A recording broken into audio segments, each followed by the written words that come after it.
कहानी की शुरुआत होती है आज से कई सौ साल फ्यूचर में, जहां हम हेनरी और उसकी पत्नी मोनिका को एक हॉस्पिटल में जाते हुए देखते हैं। यहाँ वो अपने बेटे मार्टिन से मिलने आए थे, जिसे एक बहुत ही रेयर और खतरनाक बीमारी है, इसलिए इलाज के मिलने तक उसे एक खास मशीनी नींद में सुला दिया गया। अपनी पत्नी के दुख को कम करने के लिए हेनरी ने सोचा कि वो अपने घर पर एक खास रोबोट लाएगा जो बिल्कुल उनके बेटे की तरह दिखे और उसके अंदर अपने माँ बाप के लिए असली फीलिंग्स भी होंगी, क्योंकि डॉक्टर ने तो उन्हें जवाब दे दिया था कि उनका बेटा बस किस्मत भरोसे है और वो अपनी पत्नी को यूं रोज तिल तिल मरते हुए नहीं देख सकता। अगले दिन हेनरी उस रोबोट को घर ले आया, जिसका नाम डेविड रखा गया, दुनिया का पहला ऐसा रोबोट बच्चा जिसे प्यार महसूस करने के लिए बनाया गया। शुरू में मोनिका को ये बात बिल्कुल पसंद नहीं आई और वो हेनरी से झगड़ पड़ी कि वो मार्टिन के जिंदा रहते हुए ही उसकी जगह लेने की कोशिश कर रहा था। पर धीरे धीरे मोनिका को एहसास हुआ कि उसके दिल का खालीपन भरना कितना जरूरी था और उसके अंदर किसी बच्चे की देखभाल की गहरी चाहत जाग उठी, फिर चाहे वो एक मीचा ही क्यों ना हो। इन इंसानों जैसे दिखने वाले रोबोट्स को असल में मीचा कहा जाता है। मोनिका के मान जाने के बाद हेनरी ने उसे इम्प्रिंटिंग का पूरा तरीका समझाया। अगर वो दोनों डेविड को रखने का फैसला करते हैं तो वो उसकी इम्प्रिंटिंग चालू कर सकते हैं, जिसके बाद वो सच में उनसे प्यार करने लगेगा। पर इसमें एक बड़ा खतरा छुपा था, ये इम्प्रिंटिंग कभी वापस नहीं हो सकती, यानी बाद में अगर उन्होंने डेविड को लौटाने की सोची तो उसे हमेशा के लिए नष्ट कर दिया जाता। इसीलिए बेहद जरूरी था कि जब तक वो पूरी तरह पक्का न कर लें तब तक इम्प्रिंटिंग को हाथ न लगाएं। उसी शाम मोनिका और हेनरी ने डेविड को मार्टिन के पुराने कमरे में जाने दिया। डेविड अपने माता पिता को खुश करने और उनसे घुलने मिलने के लिए बेताब था, पर ये याद आते ही कि वो असली नहीं था। मोनिका घबरा गई और जब डेविड ने उससे कपड़े पहनाने को कहा तो उसने उसके मुंह पर दरवाजा बंद कर दिया। अगली सुबह डेविड बड़े क्यूरियोसिटी से मोनिका को ब्रेकफास्ट बनाते हुए देखता रहा। दिन भर वो उसके पीछे पीछे घूमता रहा और उसके हर काम पर नजर गड़ाए रखी, चाहे मोनिका उसे नजरअंदाज करने की कितनी भी कोशिश करती। आखिर तंग आकर मोनिका ने डेविड को एक क्लोजेट में बंद कर दिया, पर थोड़ी ही देर में उसका मन पसीज गया और उसने डेविड को बाहर निकाल लिया, ये बोलते हुए कि हम तो लुका छिपी खेल रहे थे। इसी वजह से जब मोनिका बाथरूम में थी तो डेविड ने अचानक दरवाजा खोल दिया कि मम्मी ढूंढ लिया आपको। रात के खाने पर डेविड अपने माता पिता को खाते हुए बड़े ध्यान से देखता रहा। वो इतना खो गया कि उसने हेनरी की नकल करते हुए एक खाली ग्लास से पीने का नाटक किया, लेकिन जैसे ही उसने देखा कि आधा नूडल मोनिका के मुंह से बाहर निकल रहा है तो वो जोर जोर से हंसने लगा। अचानक से उसकी तेज हंसी को सुनकर वो दोनों एक बार के लिए चौंक गए, लेकिन फिर वो भी हंसने लगे। उस रात जब मोनिका ने डेविड को सोने के लिए तैयार किया तो पहली बार उसने उसकी देखभाल बिल्कुल अपने असली बेटे की तरह की, पर इसी ने उसे हॉस्पिटल में पड़े मार्टिन की याद दिला दी और उसकी आंखें भर आई। अगली सुबह मोनिका ने आखिरकार इम्प्रिंटिंग का प्रोटोकॉल शुरू करने की ठान ली, ये मानते हुए कि मार्टिन की हालत से उभरने के लिए उसे डेविड का सहारा चाहिए। जैसे ही उसने वो शब्द बोले जो डेविड के अंदर प्यार जगाने वाले थे, उस बच्चे का चेहरा नरम पड़ गया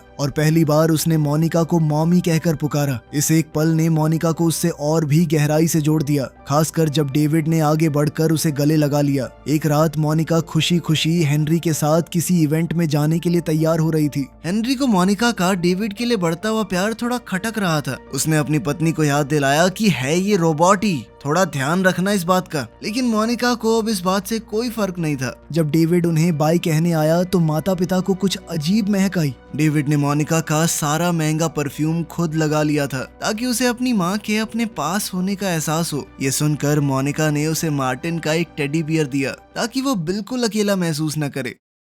एक दिन डेविड ने अपनी माँ को दिखाया कि मैं फोन को अपने गले से कनेक्ट करके लाउड स्पीकर पे कर सकता हूँ। तभी हेनरी का कॉल आ गया, लेकिन इस स्पीकर मोड के चलते वो मोनिका की आवाज सुन नहीं पा रहा था। काफी डांट खाने के बाद आखिर डेविड ने उसे फोन थमाया और मोनिका को एक बड़ी खबर मिली। कुछ दिनों बाद मोनिका मार्टिन को साथ लेकर घर लौटी, जो अपनी गहरी नींद से जाग चुका था और उसकी वो दुर्लभ बीमारी भी जड़ से ठीक हो गई। जैसे जैसे दिन बीते मार्टिन ने डेविड के साथ एक खिलौने जैसा बर्ताव करना शुरू कर दिया। एक दोपहर मार्टिन ने मोनिका से पिनोकियो की कहानी सुनाने को कहा। असल में वो इसी बहाने डेविड को चिढ़ाना चाहता था। डेविड तो उल्टा खुश हो गया कि एक कठपुतली असली लड़के में में बदल गई। वो अंदर ही अंदर सोचने लगा कि मैं भी असली बन सकता हूँ। खाने के दौरान मार्टिन ने डेविड को एक ईटिंग कॉन्टेस्ट के लिए उकसा दिया। मोनिका और हेनरी के होश उड़ गए क्योंकि वो जानते थे कि ऐसा करने से डेविड खराब हो सकता था, पर दोनों बच्चों ने उनकी एक न सुनी और खाते ही चले गए। थोड़ी देर बाद डेविड के मुंह का एक तरफ का हिस्सा लटक गया और वो पूरी तरह वहीं जम गया, जिसे देखकर सब बहुत परेशान हो गए।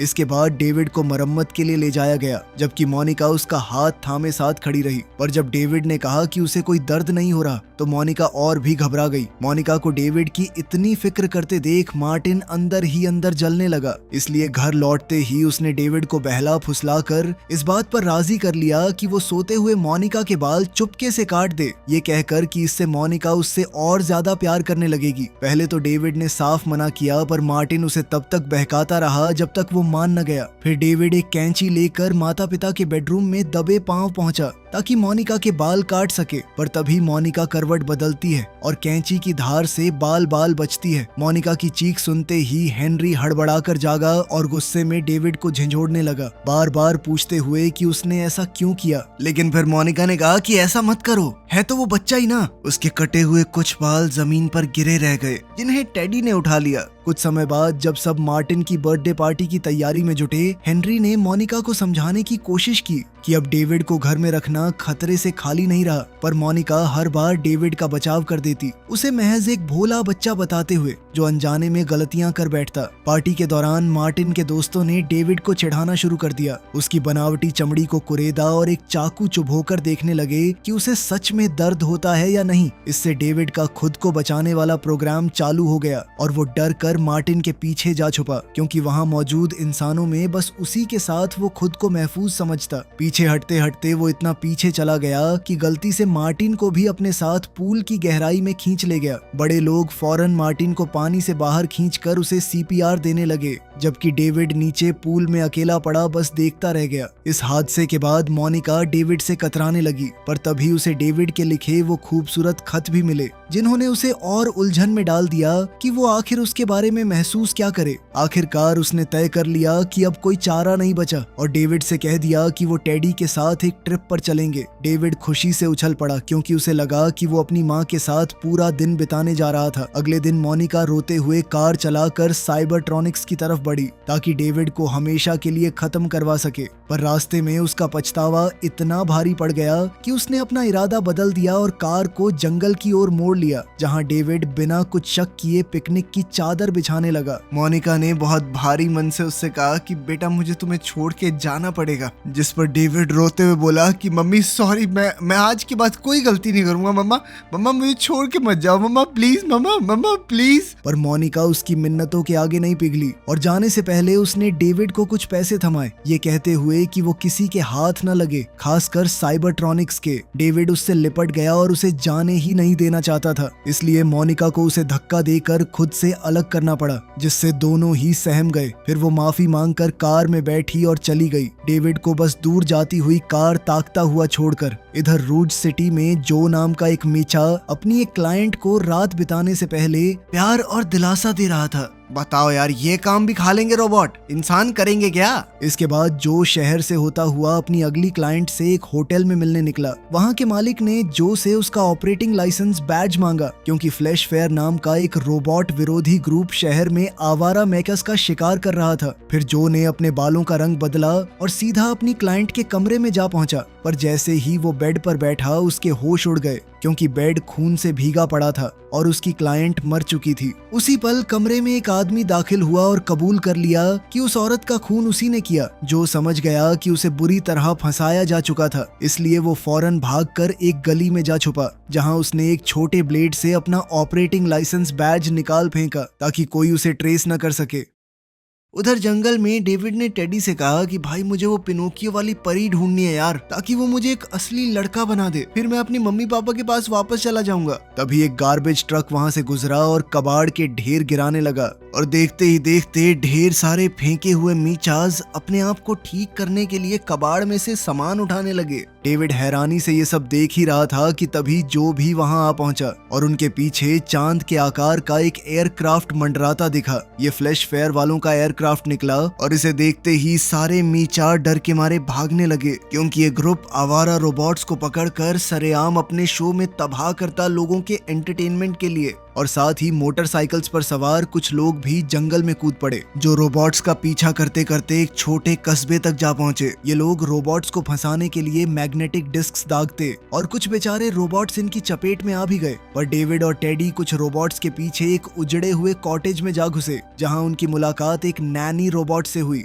जो डेविड से कहने लगी कि मैं तुम्हारा ध्यान रखूंगी। पर मोटरसाइकिल्स वाले उस कॉटेज तक भी पहुंच गए और दीवार तोड़कर सबको दबोचने लगे, जबकि एयरक्राफ्ट ने जो को एक पिंजरे में कैद कर लिया। इसी खींचतान में डेविड ने टेडी को थामे रखने की पूरी कोशिश की, पर वो हाथ से फिसलकर गिर पड़ा। गनीमत रही कि कुछ टहनियों ने उसकी गिरावट संभाल ली, इसलिए वो जल्दी से उठा और एयरक्राफ्ट के पीछे दौड़ पड़ा। कुछ देर बाद फ्लैश फेयर के शो में टेडी को कुछ एम्प्लॉइज ने उठाकर लॉस्ट एंड फाउंड में फेंक दिया। स्टेडियम में बैठी भीड़ खुशी से चिल्ला रही थी, जबकि पुराने और फेंके हुए रोबोट्स को एक एक कर तबाह किया जा रहा था। उन्हें तोपों में भरकर आग के साथ बाहर दागा जाता। एक डरा हुआ डेविड जो का हाथ कसकर थामे हुए था। इसी बीच टेडी किसी तरह लॉस्ट एंड फाउंड से बाहर निकल आया और उसे एक पिंजरे में डेविड दिख गया। तभी एक छोटी लड़की ने टेडी को उठाया और डेविड को असली बच्चा समझ बैठी। फिर वो लड़की अपने पिता के पास गई, जो इस शो के प्रोग्रामर्स में से एक था, और ये सुनकर वो घबरा गया कि रोबोट्स के बीच एक इंसानी बच्चा भी मौजूद था। फिर उस लड़की के पिता ने डेविड के पास जाकर चेक किया कि हाँ, वो भी एक मीचा ही है। वो आदमी डेविड के इतने एडवांस्ड सिस्टम को देखकर हैरान और मोहित रह गया, पर शो चलाने वाला इससे जरा भी खुश नहीं हुआ और दोनों के बीच तीखी बहस छिड़ गई। दूसरी तरफ उस नैनी रोबोट के ऊपर मजाक मजाक में ऐसे ही तेजाब डाल दिया गया। शो चलाने वाले ने एक बात नहीं सुनी और वो इस बात पर अड़ा रहा कि डेविड भी शो में जाएगा। फिर उसने डेविड को दबोचा और चूंकि डेविड सुरक्षा के लिए जो का हाथ थामे हुए था, इसलिए दोनों को घसीटकर मैदान में उसी तेजाब वाले जाल की तरफ ले जाया गया। जैसे ही शो चलाने वाले ने डेविड को भीड़ के सामने पेश किया, सब लोग उसे देखकर चौंक गए, लेकिन फिर उसने बताया कि ये रोबोट है, ये बेइज्जती है इंसानों की। पर भीड़ एकदम खामोश पड़ गई, क्योंकि वो बच्चों को इस तरह के शो में देखने की आदी नहीं थी। तभी डेविड के कंधों पर तेजाब की धार गिरी, जिससे वो दर्द से चीख पड़ा और फूट फूट कर रोने लगा। इसी ने भीड़ को यकीन दिला दिया कि डेविड एक असली बच्चा है, और लोग इतने सहम गए कि शो चलाने वाले के खिलाफ भड़क उठे और उस पर चीजें फेंकने लगे। जबकि उस लड़की के पिता ने दंगा भड़कने से ठीक पहले गार्ड्स को हुक्म दिया कि वो डेविड और जो को छोड़ दें, जिससे दोनों सही सलामत वहां से निकल भागे। उधर हॉबी नाम के उस साइंटिस्ट जिसने डेविड को असल में बनाया था, उसके ऑफिस में डेविड की कई सारी फोटोज लगी हुई थी। इससे पता चलता है कि डेविड को उसके मर चुके बेटे की हूबहू शक्ल दी गई थी। तभी एक टीम ने आकर बताया कि डेविड को फ्लैश फेयर में देखा गया, और उन्होंने हॉबी को भरोसा दिलाया कि वो रोबोट पूरी तरह सही सलामत था। जंगल में लौटकर डेविड और टेडी उस वक्त सहम गए जब उन्हें अचानक चांद दिखा, क्योंकि उन्हें लगा कि कहीं ये फ्लैश फेयर का एयरक्राफ्ट न हो। एहतियात के तौर पर उन्होंने एक अलग रास्ता चुना, और डेविड ने जो को बताया कि मैं कुछ भी करके ब्लू फेरी को ढूंढना चाहता हूँ। जो ने बताया कि ज्यादातर औरतें रूज सिटी में मिल जाती थीं, इसलिए दोनों ने मिलकर वहीं जाने का फैसला कर लिया। सबसे पहले उन्हें एक सवारी की जरूरत थी, तो जो ने कुछ टीनेजर्स को घेरा और एक हॉलोग्राम पेन से उन्हें फुसला लिया, ये कहते हुए कि अगर हमें लिफ्ट दोगे ना तो तुम्हारे लिए खूबसूरत रोबोट औरतों की लाइन लगा दूंगा। लड़कों ने उन्हें लिफ्ट दे दी और शहर पहुंचते ही जो ने डेविड को वहां की सैर कराई। उसे चमकती रोशनियों और अजीब आकार की इमारतों के बारे में बताया। डेविड एक फरिश्ते की मूर्ति की तरफ खींचा चला गया, क्योंकि उसे लगा कि शायद यही ब्लू फेरी है, और वो एक चर्च में घुसने ही वाला था कि जो उसे वहां से खींच लाया। आखिर उनकी मुलाकात डॉक्टर नो से हुई, जो हर सवाल का जवाब देने वाली एक चलती फिरती एनसाइक्लोपीडिया की तरह था। मोनिका के दिए पैसों से डेविड ने नो से जाना कि ब्लू फेरी दुनिया के आखिरी छोर पर मिलेगी। जो को ये बात रास नहीं आई, क्योंकि वो जानता था कि जो रोबोट्स दुनिया के आखिरी छोर पर जाते वो कभी लौट कर नहीं आते। इसलिए उसने डेविड को समझाने की कोशिश की कि इंसान असल में रोबोट्स से सख्त नफरत करते थे। पर डेविड ने जिद पकड़ ली कि अगर वो एक असली लड़का बन गया तो मोनिका उससे जरूर प्यार करेगी। जो के लाख समझाने पर भी उसने एक न मानी, बल्कि उल्टा उसी पर भड़क उठा। नो की दुकान से निकलते ही कॉप्स ने उन्हें धर दबोचा और जो को गिरफ्तार कर लिया, क्योंकि उनकी नजर में अब भी उसी ने होटल में उस औरत का खून किया था। जल्दबाजी में डेविड एक हेलीकॉप्टर की ड्राइविंग सीट पर जाकर बैठ गया, लेकिन सीधी बात है वो उसे कंट्रोल नहीं कर पाया और उसकी इस उड़ान ने पूरे शहर में भारी अफरा तफरी मचा दी। जैसे ही लोग डर के मारे इधर उधर भागे, इसी अफरा तफरी का जो ने फायदा उठाया। वो पुलिस वालों से बचते हुए तुरंत डेविड के पास गया। हेलीकॉप्टर में चढ़कर उसने कंट्रोल संभाला और दोनों को वहां से उड़ाकर ले गया। कुछ घंटों बाद वो उस वीरान जगह जा पहुंचे जो कभी मैनहट्टन हुआ करती थी। समुंदर का पानी बढ़ने से जो तबाही मची थी, उसके बाद शहर के बचे खुचे हिस्से खंडहर बनकर पानी में डूब चुके थे। जल्द ही उनकी नजर कुछ ऐसी शेरों की मूर्तियों पर पड़ी जिनके मुंह से पानी निकल रहा था। इस बात को एक इशारा मानते हुए डेविड ने कहा कि जल्दी मुझे यहीं ले चलो, यहीं पर होगी वो ब्लू फेरी। और फिर दोनों प्रोफेसर हॉबी को ढूंढने में जुट गए। तभी डेविड को एक दरवाजा मिला जिस पर परियों की कहानी की एक पंक्ति लिखी थी और उसे पार करते ही उसे एक कुर्सी दिखी जिस पर कोई बैठा हुआ था। जैसे ही वो कुर्सी घूमी, डेविड ये देखकर दंग रह गया कि उस पर बैठा बच्चा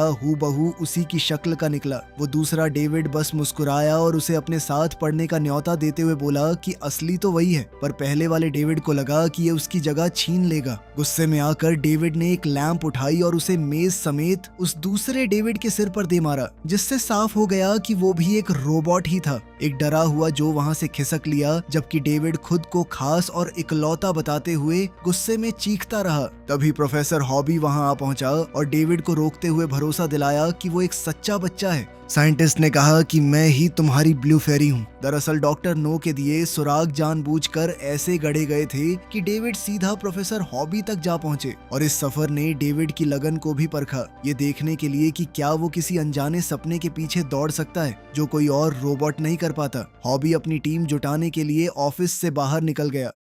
इसके बाद डेविड एक दूसरे कमरे में जा पहुंचा जहां उसे अपने ही जैसे कई और रोबोट्स दिख गए और उनमें से एक तो डिब्बे में आधा खुला पड़ा था। वो एक खिड़की के पास गया और उसे ठीक वही चिड़िया दिखी जो उसकी सबसे पहली याद बनी हुई थी, पर असल में वो ऑफिस के बाहर लगी एक मूर्ति निकली। पास ही कई सारे डब्बे रखे हुए थे जिनके ऊपर डेविड लिखा था, क्योंकि डेविड और उसके जैसी एक फीमेल नकल को अब बड़े पैमाने पर बनाकर बेचा जाने वाला था। ये एहसास होते ही कि वो कभी खास था ही नहीं, डेविड सीधा बाहर निकला और पानी में छलांग लगा दी, जबकि जो ऊपर हेलीकॉप्टर से ये सब बेबस देखता रहा। पानी के अंदर मछलियों का एक झुंड डेविड को बहा ले गया। जल्द ही वो एक चमकती हुई रोशनी के सामने जा पहुंचा। डेविड ने हाथ बढ़ाया ही था कि जो पहले ही उस तक पहुंच गया और हेलीकॉप्टर की एक रोबोटिक आर्म से उसे बाहर खींच लिया। बाहर आकर डेविड को एहसास हुआ कि पानी के अंदर उसे आखिरकार वही ब्लू फेरी मिल गई। पर इससे पहले कि वो आगे कुछ कर पाते, ऊपर मंडराते एक पुलिस हेलीकॉप्टर ने जो को मैग्नेट से खींच लिया। जाते हुए जो ने डेविड को अलविदा कहते हुए कहा कि अच्छा जब बड़े हो जाओगे ना तो लड़कियों को मेरे बारे में जरूर बताना कि एक हैंडसम रोबोट मिला था। फिर उसने हेलीकॉप्टर का सबमरीन मोड चालू किया और धीरे धीरे तैरता हुआ दूर निकल गया। ब्लू फेरी को ढूंढ निकालने की ठान चुके डेविड ने उस बदले हुए हेलीकॉप्टर को टेडी के साथ एक उजड़े हुए मेले में जा उतारा। वहां उन्होंने परियों की कहानियों को दिखाते सारे नजारे देखे और आखिरकार उन्हें पिनोकियो मिल गया, जिसके पीछे चलते चलते डेविड को ब्लू फेरी की मूर्ति भी मिल गई। तभी एक फेरिस व्हील टूटकर हेलीकॉप्टर के ऊपर आ गिरा और उन्हें वहीं फंसा दिया। पर डेविड को इसकी रत्ती भर परवाह नहीं थी। उसकी नजरें तो बस ब्लू फेरी पर टिकी रहीं और वो उससे गिड़गिड़ाता रहा कि वो उसे एक असली लड़का बना दे। पर वो परी टस से मस न हुई और यूं ही साल पर साल बीतते गए। डेविड अब भी वहीं फंसा रहा, उम्मीद कभी नहीं छोड़ी। पूरे 2000 साल बीत गए और तब तक पूरी दुनिया बर्फ और हिम की मोटी चादर में दब चुकी थी। इंसानों का नामो निशान मिटे भी एक अरसा गुजर चुका था। एक दिन एक एलियन स्पेसक्राफ्ट वहां आया और मैनहट्टन के ऊपर मंडराने लगा, क्योंकि वो जीव अब इस ग्रह को अपना घर बनाना चाहते थे। उन्होंने डेविड के हेलीकॉप्टर को हटाया और बर्फ में दबे डेविड और टेडी को ढूंढ निकाला। फिर उन्होंने उसे फौरन दोबारा चालू किया और डेविड थोड़ा तड़पने के बाद अपने ठीक सामने ब्लू फेरी को देखकर ठहर गया। वो फौरन हेलीकॉप्टर से बाहर निकला और उस जमी हुई मूर्ति की तरफ बढ़ा, जबकि वो एलियन जीव उसे गौर से देखते रहे। और जैसे ही उसने ब्लू फेरी को छुआ, वो उसके सामने छटक कर बिखर गई। एलियंस ने इसी मौके का फायदा उठाते हुए इस प्लेनेट को बेहतर समझने के लिए डेविड की यादों को स्कैन किया और अचानक डेविड ने खुद को मोनिका के घर की मेज पर बैठा पाया। घर बिल्कुल वैसा ही था जैसा उसे याद था और डेविड बेचैनी से मोनिका को ढूंढने लगा, पर जवाब किसी और की आवाज में आया। डेविड ये देखकर हैरान रह गया कि ब्लू फेरी जिंदा बैठी उससे बात कर रही थी